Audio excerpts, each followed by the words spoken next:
కుమార్. ఇక్కడ మీ తండలో నిన్న మొన్న జరిగింది కదా, ఆ ఇన్సిడెంట్స్ మీకు ఏ విధంగా అనిపిస్తా ఉంది?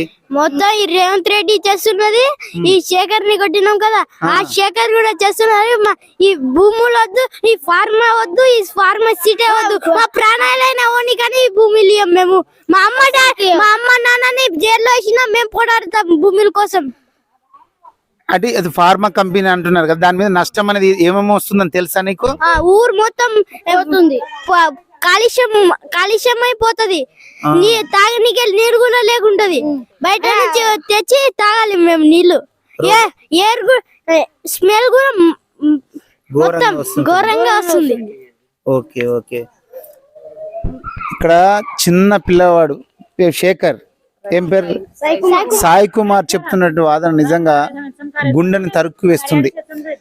ఇక్కడ ఫార్మా కంపెనీ కడితే దుర్గంధమైన వాసనతో కాల్చి మొత్తం కూడా ఇబ్బంది అవుతుందని చెప్పి ఆ బాలుడు చెప్తున్నటువంటి మాటలు నిజంగా గుండెని తట్టు లేపుతా ఉన్నాయి. కాబట్టి దీని నేపథ్యంలో ప్రభుత్వం కూడా ఒకసారి పునరాలోచన చేసి వీళ్ళ యొక్క మనోవేదనను అర్థం చేసుకొని వీళ్ళకు జోలికి రావద్దు అని చెప్పి కూడా చెప్తున్నటువంటి వార్త మనకు కనిపిస్తా ఉంది. కాబట్టి ఇక్కడ పోలీసులు కూడా భయభ్రాంతులకు గురి చేస్తా ఉన్నారు కూడా చెప్తా ఉన్నది. కాబట్టి నిజంగా ఈ యొక్క వార్తలు వింటుంటే గుండె తరుక్కుపోతా ఉన్నది.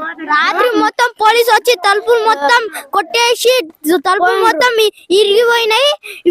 ఇప్పుడు రాత్రి మొత్తం లైట్ మొత్తం బంద్ చేసి రాత్రి 2కి 1:50కి అట్లా వచ్చి మొత్తం తలుపులు మొత్తం పోయినాయి.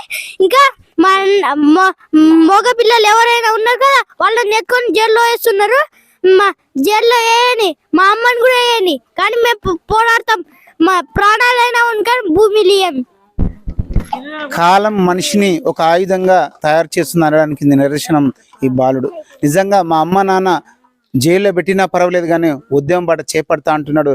నిజంగా ఇది అసలు నిజంగా మాటల్లో చెప్పలేనట్టుగా ఉంది. నిజంగా వీళ్ళని పునరాలోచన చేసి ఫార్మా కంపెనీ మీద ప్రభుత్వం ఆలోచన చేయాలని చెప్పి తెలియజేస్తా ఉన్నాను.